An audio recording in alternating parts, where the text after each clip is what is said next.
Well, good morning all, and thank you for the invite for being here. And again, I brought my cohorts with me, Lieutenant Radcliffe and Sergeant Close. They're part of my patrol division. Just to reiterate a little bit more than what Nancy was talking about, the Board of Visitors is a very important part of our jail operations, especially when it comes. They're important in the aspect of communicating to the county commissioners what the issues are with the jail, and plus also overseeing our own jail operations as we go along. Now, by statute, they're only supposed to be looking at issues pertaining to mental health, well-being while a person's in the jail.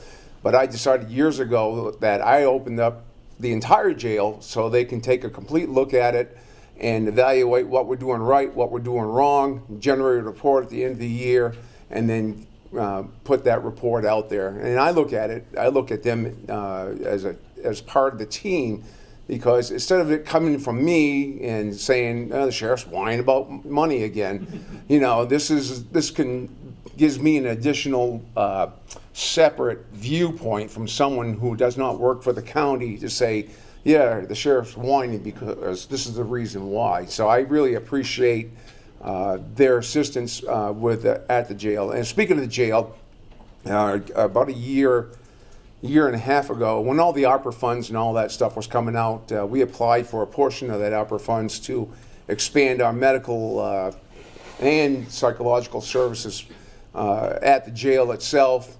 We got approved for the medical portion, and so right now we're just waiting to expand. We're going to, as you drive into the jail itself and you look to the right, the front of the jail, we're going to be pushing out into the driveway there at some point, hopefully starting this year.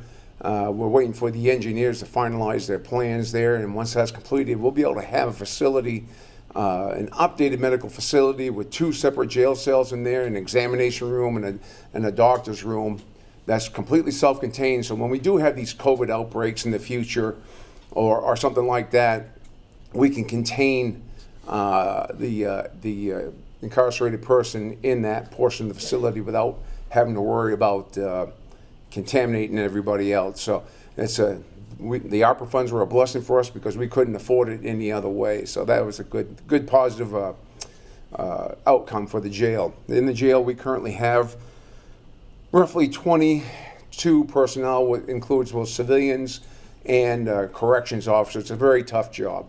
And if you're looking for a job, come see me. We've got 2 or 3 openings there. We need people. They're getting paid very well these days, and the benefits are such that we're hoping to attract more people. And that's the jail side. We also obviously take care of patrol in Franklin County.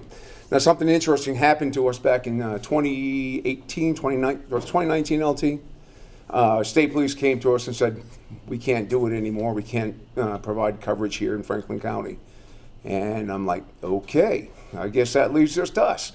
So normally on a shift, we have 3 deputies patrolling from, for all intents and purposes, from Jay, New Sharon, Chesterville, all the way up to Cobb Gore, and all the way over to McGalloway, almost to McGalloway, where Oxford County picks up, and of course, New Portland area. That's a big area. I mean, Franklin County is bigger than Rhode Island, and so we're covering all that area in between. And so what we've been seeing especially over the past 5 years, is there's been a continual uptick in calls for service. And what causes that? Well, since COVID, we've seen a continual uptake of people moving into Franklin County. And you've probably all noticed that we've had a huge influx of folks, especially in our unorganized townships like Madrid and some other places up there. They're gravitating towards the Rangeley Lakes area, towards Eustis area, not Farmington, but they're up there. But we got a lot of people moving in from everywhere, buying up properties. I mean, have you noticed that you can't even buy a place around here anymore?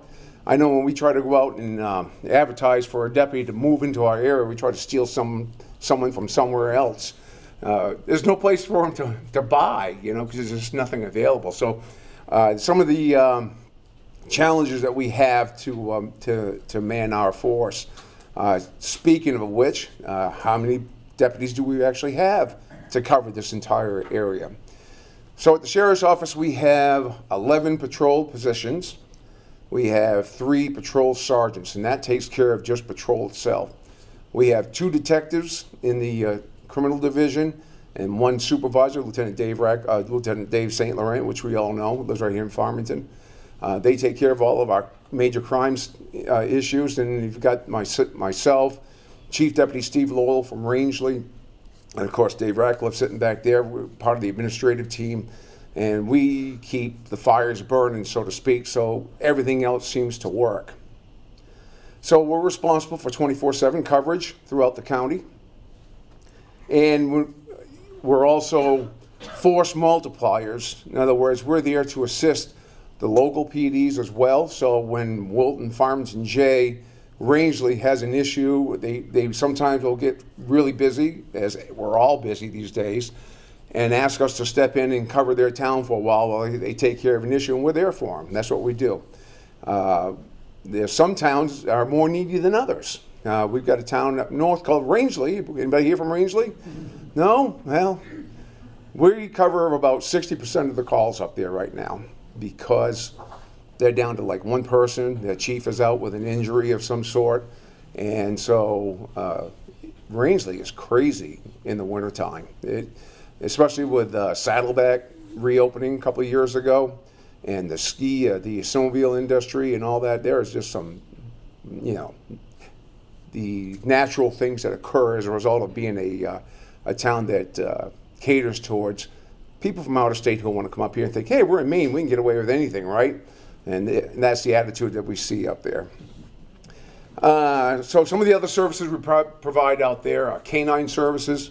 We're not only providing canine services to our geographic area within Franklin County, but also provided to other counties as well. We have a very strong canine program. Lieutenant Ratcliffe is in charge of it. He actually has a group set up. It's a private, separate group that's made up of all law enforcement that actually provides canine training. It's recognized by the state, and they train canines throughout the state. And I think, how many do you have, Dave? 18 teams from Aroostook County to Washington County to Oxford County. Right.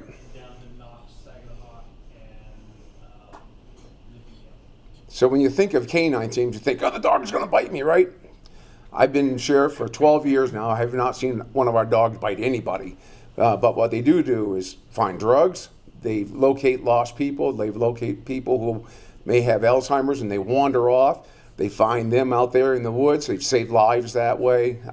They've tracked down bad guys who have committed crimes and they run off somewhere. The dogs track them. They're really an incredible, not only an incredible tool, but they're also an incredible PR tool, as you can imagine.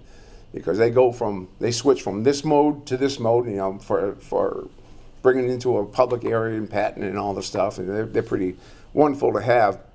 We have guys who are specialized as drug recognition experts, and that's important because that's an incredibly expensive training to put somebody through and very intensive, and you wind up having to send somebody out of state for about a week so they can observe a certain amount of drug activity and be able to evaluate a person and be able to write a report that's recognized by the courts. We have one officer who specializes in that. So whenever someone gets involved in the traffic stop and it's not OUI related, but the person's still impaired under some sort of drug, they'll call this person out and he'll come out there and do an assessment and help with that. Drugs is a huge problem. We'll get more into that in a second. All of our deputies are either, they're all academy certified, of course, but they're either intermediary or advanced levels of certification, which means they're not just basic cops. These guys all of them have been through, I think every one of them have been certified either intermediary or advanced, right, Lieutenant? I think there's 2 that have been hired in the last 2 years that are not eligible for the intermediate yet. And what that means is just the ongoing training. As you know, in law enforcement, it's a constant process. Not only are we required to maintain a certain level of training every year, but we're also encouraged to seek additional training, anything that helps advance, our careers and helps make the way we interact with the public better. So all of these guys are doing a fantastic job, and I couldn't be more proud of them. They're all super dedicated to this job, super dedicated to the people in this county, and providing the services that they do to provide. Now, I mentioned earlier drugs. So the two biggest problems we're seeing these days in Franklin County: drug use, mental health. And sometimes it's a combination of both, right? Sometimes the drug use comes as a result of the mental health issues. They're not diagnosed, so they self-medicate on some sort of narcotic or something like that. This is a problem that we're dealing with constantly. I can't tell you how many times our guys have responded to a scene of a person not breathing, a medical call, and they get there and we all carry Narcan when they're on patrol, and they Narcan the person and bring them back to life. And hopefully we get them to go to the hospital so they can maybe get treatment. Sometimes, a lot of times they don't. Sometimes they're combative when they come out of it and they don't want to get treated, but we have to do our part at least. Dealing with mental health, dealing with the drug issues, though, is something that we're not trained to do, and it's something that we're not, we have no illusions that we're going to be able to fix that problem, especially not by arresting people and things like that. It doesn't work.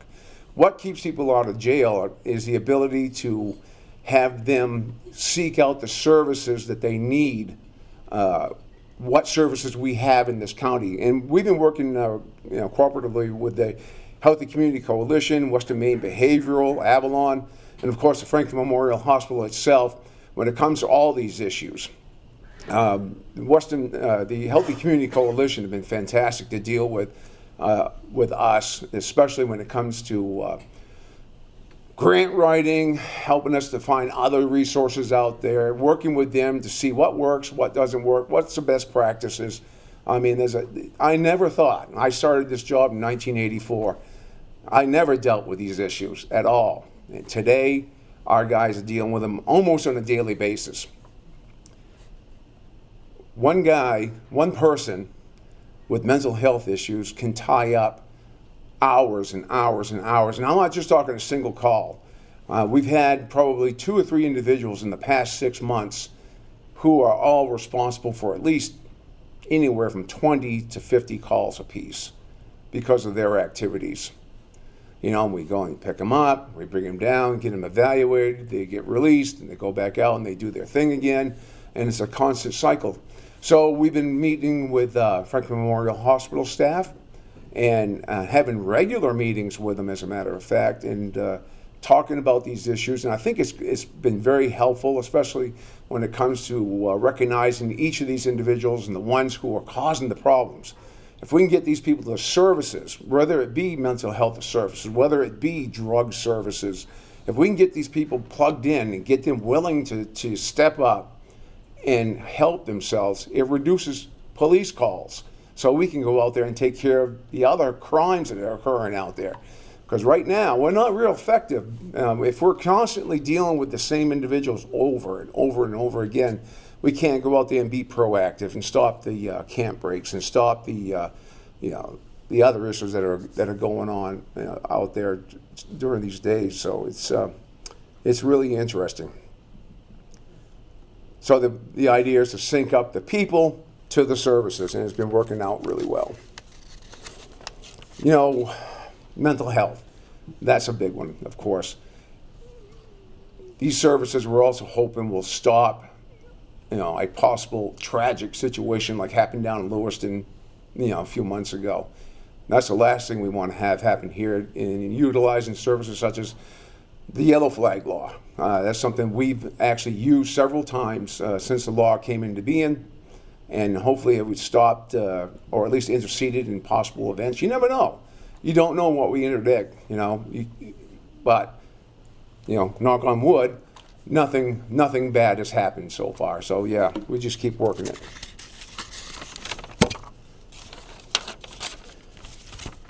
Another thing we worked on with the Healthy Community Coalition, I can't say enough about how great a relationship we have with them. They've been so helpful when it comes to us writing grants.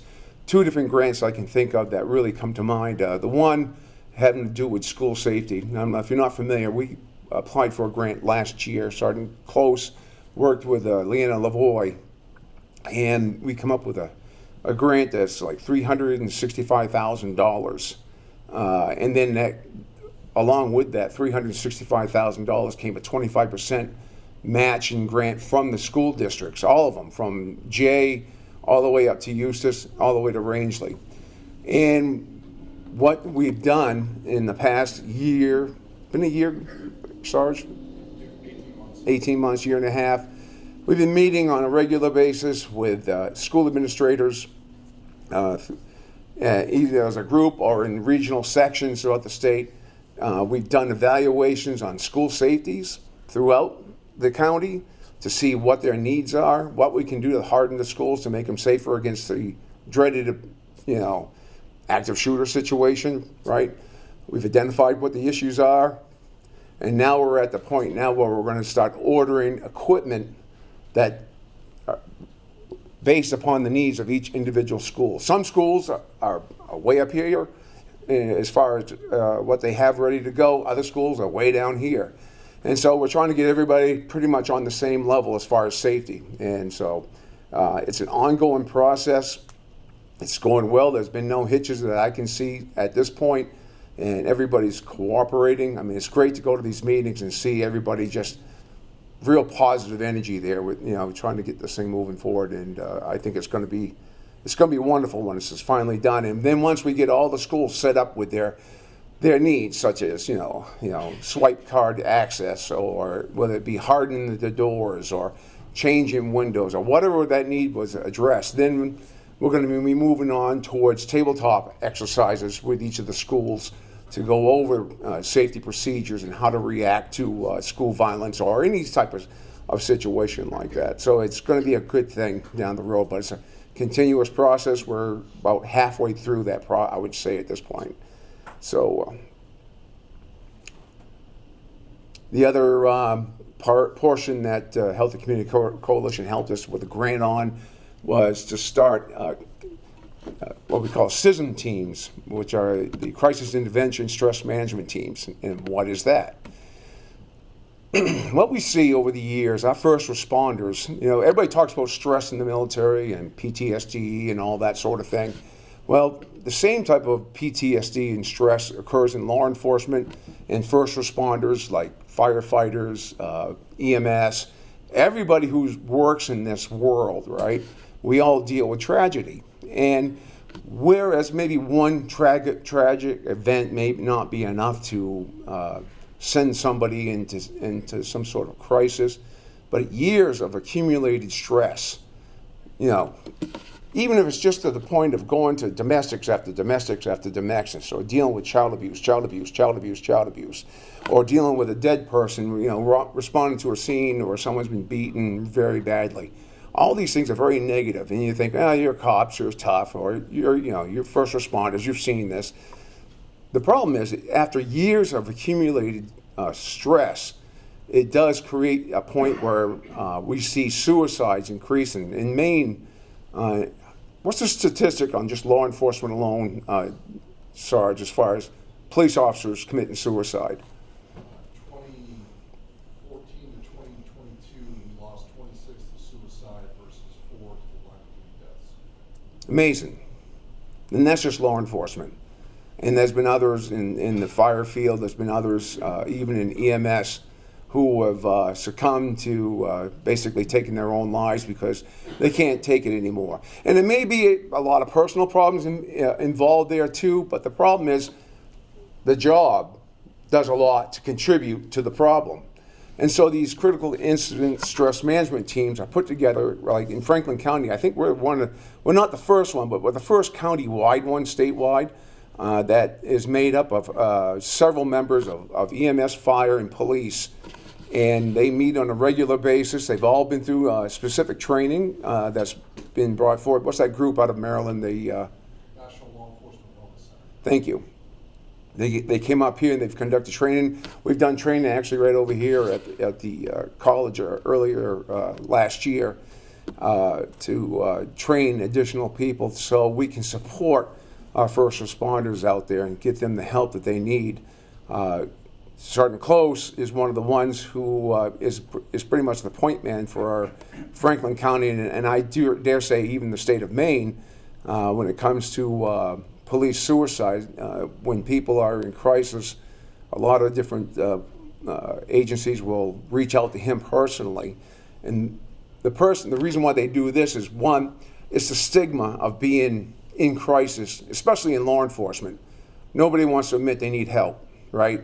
And if you say I need help, sometimes there's a stigma attached to it. For better or for worse, it's just the truth, and they don't want to talk about it. And so when a person's in crisis, they can get a hold of Sergeant Close. He can hook them up and get them away down to Maryland, usually, to seek the help. It's usually about a month-long treatment program. Their administration is contacted. Nothing is said.